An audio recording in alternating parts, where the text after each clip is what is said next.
Hey guys, how's it going? Coach Tyson from Ox Strength. Today, after a very popular demand, we're back with another tutorial video, and today we're going to be covering the conventional deadlift. So Aja will have Ojash here to demonstrate how we're going to do the conventional deadlift. We're going to go over the setup, breathing and bracing, finishing the movement, stance width, and some advanced techniques how you can do the conventional deadlift. So we'll have Ojash here first, and then we'll get started. So conventional deadlift र sumo deadlift गर्दा पनि normally चाहिँ धेरै एउटा similarities definitely हुन्छ. So sumo deadlift हेरिसक्नु भएछ भने पनि this video is going to help you, and if you haven't watched the sumo deadlift as well, यो भिडियोबाट पनि we can use some of the cues. So first and foremost, conventional र sumo मा biggest differentiating factor is obviously the stance width. So sumo गर्दाखेरि हामीले wide stance use गरेर हुन्छौँ, conventional गर्दाखेरि it's obviously going to be closer stance. So we'll have you stand close to the bar first. अनि stance width गर्दाखेरि चाहिँ generally अब धेरैवटा waysबाट गर्न सकिन्छ. First one is obviously to have the shoulders र feet shoulder width apart गरे पनि, so that's a common way to do it.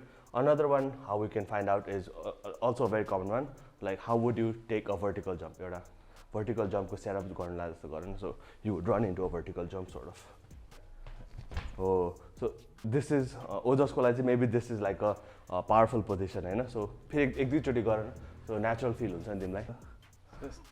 So let's work from here. So खुट्टा नजिक टाढा राख्नु पर्छ भन्ने त्यस्तो fast forward rules हैन. त्यो चाहिँ अब over time if we need more quad engagement, so we'll bring the feet in closer.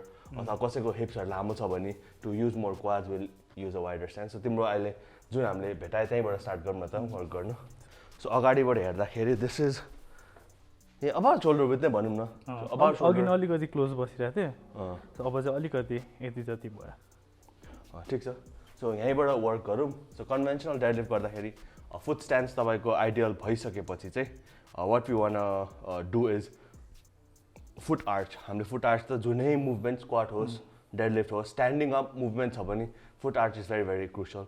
We'll not talk about the foot arch much because हामीले स्क्वाटमा पनि कभर गरिसक्यो, डेडलिफ्टमा पनि कभर गरिसक्यो, सेपरेट भिडियो पनि बनाएको छौँ हामीले, पोस्ट गरेन I'm not too sure, तर सेपरेट भिडियो पनि छ in which we talk about the foot arch. So basically what we want to do is have the pressure on the side of our heels and then make sure that your toes are down. अनि यो पार्टमा चाहिँ फुटको arch बसिरहेको छ, and which we want to maintain throughout the entire range of motion.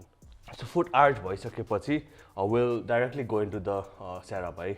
So conventional deadlift गर्दाखेरि generally अब तिमीले कसरी गर्छ एउटा हेरौँ अनि we'll try to correct it first. So म चाहिँ अलिकति ठ्याक्कै बार नछुने गरी सँग बस्छु अनि तल गएर ठ्याक्कै बारलाई अगाडि नढकाल्ने गरी ठ्याक्कै सेटअप गर्छु. अनि त्यसपछि यहाँबाट चाहिँ ल्यास सबै इन्गेज गरेर अनि स्ट्रेट अप. सो अब ओजसको त राम्रै छ कन्भेन्सनल डेडलिफ्ट हैन. सो हामीले जेनरली डेडलिफ्ट गर्दाखेरि the common mistakes I see conventional सुरुमा गरिराख्नेहरूको आइदर टु एक्सट्रिम्समा हुन्छ क्या. सो एउटामा चाहिँ you're sitting too much down भन्नाले पुरा स्क्वाट गरे जस्तै. सो स्क्वाट गरे जस्तै भयो भने you're pushing the barbell away from your body हैन. यस्तो भयो भने अनि पुल गर्दाखेरि हिप्स राइज हुन्छ. ट्राई गर त. हिप्स राइज भएर then you finish the movement. So यो गर्दाखेरि चाहिँ अब अरूहरूले चाहिँ के गर्छ भने फेरि टु मच हिप एक्सटेन्सन मात्रै क्रिएट गर्छ भनेको हिन्ज मुभमेन्ट उठ त एकताल. सो स्टिफ लेग गराए जस्तो के स्टिफ लेग डेडलिफ्ट गराए जस्तो गर त. निजमा हिप्स ब्याक यो गऱ्यो भने चाहिँ बारको नजिक गएर उभिएर अनि पुल गर्नु खोज्छ उठाउ त. सो यो दुईवटा मुभमेन्ट चाहिँ एकदमै कमन छ कन्भेन्सनल डेडलिफ्ट गर्दाखेरि. सो यो दुईटै चाहिन्छ अनि दुईटै चाहिँदैन. सो जेनरली के हुन्छ भने when we're hinging too much hinge गर्दाखेरि चाहिँ ह्यामस्ट्रिङ इन्गेजमेन्ट हुन्छ एन्ड निज धेरै अगाडि गऱ्यो भने चाहिँ क्वाड इन्गेजमेन्ट हुन्छ. So to find the most optimal position चाहिँ हामीले दुइटै क्वाड्स र हिप्स दुइटै इक्वली युज गर्नु सक्नु पऱ्यो from the lower body. Will get back to the upper body. तर लोवर बडी सेटअप गर्दाखेरि चाहिँ we have to find the right engagement for both muscles. So will get close to the bar. Ideally I would like to stand I think तिमी अलिक नजिक भयो, अलिकति बेसी टाढो अलिकति अगाडि छ. So maybe about 1 or 2 inches away from the barbell. We'll adjust this again. When we start the movement, we want to start by hinging at the hips. So hinge भनेको गर stretch गर कति जान्छ 100%. So this is about 100% stretch in his hamstrings. We don't want this. हामीले अर्को भिडियोमा पनि कुरा गरेछ. So let's go back to 50%. So hinge गर्दाखेरि दिस इज 0 100 र 50 को बिचको हुनु पर्यो है सो हिन्ज 50% ह्यामस्ट्रिङमा टेन्सन क्रिएट गरिसकेपछि then I want you to start to use your quads so basically squat down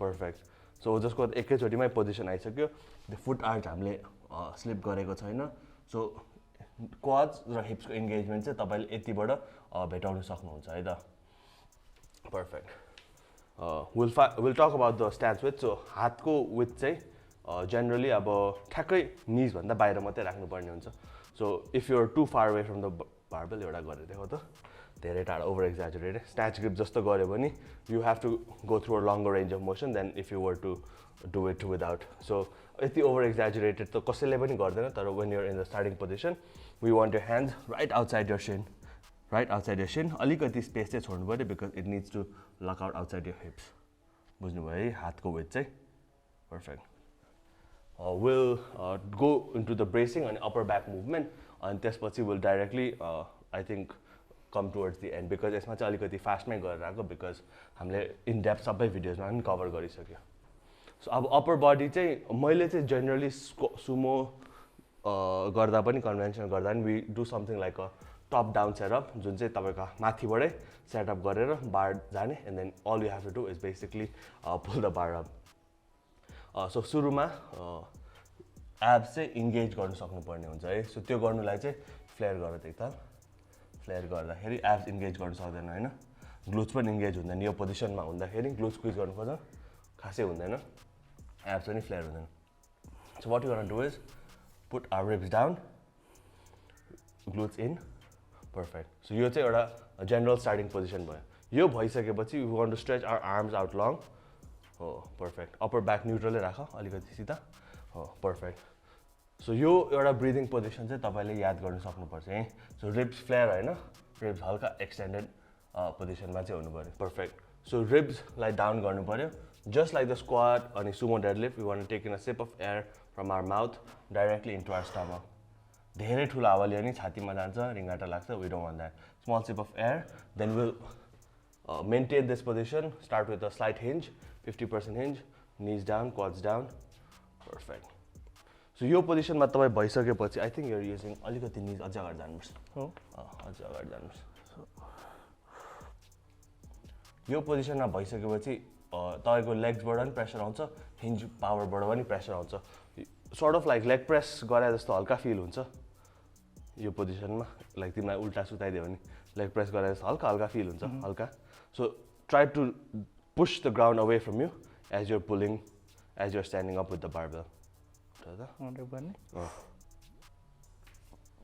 perfect ठिक छ खासै करेक्ट गर्नुपर्ने केही नै छैन फेरि ठिक छ one more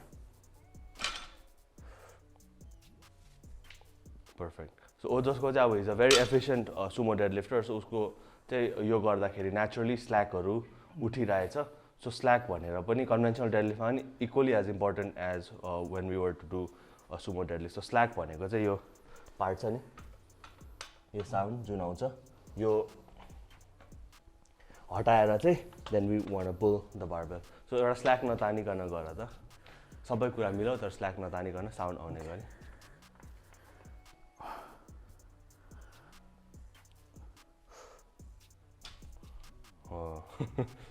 one more so यो भने चाहिँ स्ल्याक इनएफिसियन्टली नताने भने चाहिँ त्यो साउन्ड एउटा क्रिएट हुन्छ नि त सो यो गर्दाखेरि चाहिँ what happens is if the weight is heavy enough यसो तान्दाखेरि तपाईँलाई अगाडि पुल गर्न सक्छ बिकज त्यो बार स्टेबल एउटा पोजिसनमा छैन नि त सो वाट स्ल्याक निकाल्दाखेरि चाहिँ what I would normally want do is so बारलाई एक्टिभली नै पुल गर्ने क्या so as you hold on to the barbell उसले एक्टिभली नै बारलाई तानिरहेछ नि त and then is driving his knees अनि his hips towards the barbell अनि यो भइसकेपछि चाहिँ स्ल्याक आफै उठिहाल्छ क्या so it's a hit or miss अलिकति प्र्याक्टिस चाहिँ चाहिन्छ यसकोलाई यो मुभमेन्ट प्र्याक्टिस गर्नलाई चाहिँ पर्फेक्ट अलिकति वेट हाल्नु पऱ्यो एकदमै एकदमै नै इजी देख्यो ठिक छ so we're adding some load because टेक्निकको लागि पनि टेक्निक टु ब्रेक डाउन अलिकति वेट चाहिँ चाहिन्छ नि त नत्र भने देखाउनु पनि गाह्रो हुन्छ गर्नु पनि गाह्रो हुन्छ so we'll see how his deadlift looks at 100 kgs so feet about the ribs down arms long glutes inside hinge first 50% knees forward push the squat down perfect pull the slag take so one more take so so conventional deadlift अब हामीले चाहिँ mostly we're focusing on the setup because that's very important के pull गर्नु is like load ठिक छ भने almost secondary के so deadlift गर्दाखेरि more importantly like setup गर्दा मिल्यो भने then it's more likely that you're gonna have a positive result so bottom position मा चाहिँ हामीले गर्दाखेरि we want to find like a balance from our abs when you leg press गरे जस्तै we want to feel that our quads are engaging at the bottom so यस्तो hips धेरै नै पिछाडी भयो भने चाहिँ hinge मात्रै धेरै भयो नि त RDL ज्यादा भयो अनि यस्तो गर्यो भने then the bar has to come over your knees so यो दुईटाको balance हो अनि once we're breaking the floor once we've broken the floor conventional which is most likely going to be easier lockout चाहिँ अलिकति गाह्रो हुन्छ क्या so lockout गर्दाखेरि चाहिँ what I normally see happening conventional deadlift गर्दाखेरि you're trying to push your knees forward के so knees forward गरेर and then यसरी उभिनु खोज्छ यो गर्दाखेरि चाहिँ sometimes यहाँनिर अड्किन सक्छ नि त so यो भन्दाखेरि चाहिँ we want to think of driving our hips to the barbell so as the barbell crosses the knees because knees सम्म अलिकति हामीले राम्रो पोजिसनमा हालेछ यो पछि एकछिनको लागि त्यो टेन्सन नै क्रिएट हुँदैन बडीमा so यो गर्दाखेरि चाहिँ we want to drive our head up अनि hips to the barbell so like that so यहाँ गर यस्तो यो यस्तो भित्र हाल्नेवाला देखाउ त कतिले गर्छ अड्किनेवाला भन्नाले kneesलाई अगाडि ठेल्नु खोजेको जस्तो once it crosses the knees so यो पनि एउटा कमन मिस्टेकै भन्छु म चाहिँ ट्राई गर्छु सक्छ सक्छ हो हो ओए अलिक बेसी भयो अलिक सिधै हो त हो सो यो चाहिँ मैले एकदमै कमन मिस्टेक देख्छु यो गर्दाखेरि चाहिँ के हुन्छ भने the bar could get stuck here अनि यसलाई रोकेको बारलाई रोकेर अप डाउन मुभमेन्ट अथवा यसले नै सपोर्ट गरेर अब स्ट्रङ म्यानमा चाहिँ कतिले गर्नु पाउँछ त कन्भेन्सनल हामीले गर्दाखेरि चाहिँ गर्न take the hips to the barbell एउटा राम्रोवाला गरेर देखो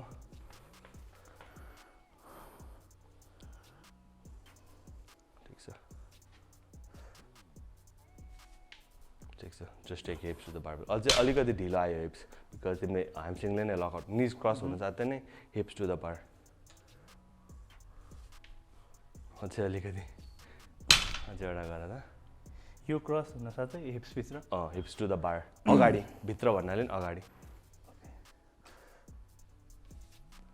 सो यो गऱ्यो भने चाहिँ लकआउट अलिकति फास्टर इनिसिएट भएको हुनसक्छ will just talk about I think few considerations अनि कन्भेन्सनल त प्रिटी मच स्ट्रेट फरवर्डै छ एकदमै सुमो जस्तो टेक्निकल चाहिँ छैन सो फुट आर्च नम्बर 1 भइहाल्यो I can't stress that enough the most important thing whether doing conventional sumo squat सबभन्दा most important कसैको ह्यामस्ट्रिङ अलिकति मोर फ्लेक्सिबल हुन्छ अनि hip height could be higher that's fine तर start गर्दाखेरि you want around 50% stretch so तपाईँले 50% stretch भेटाउनुको लागि general hinge मात्रै गर्नु साथै नि बुझिहाल्छ कि ब्याक आर्च गर्नु जस्ट हिन्ज सो 100% स्ट्रेच भेटिहाल्छ before the back starts to round that's about 100% of your stretch होइन यताउता अलिक अडियो त ब्याक पुरै आर्च गर त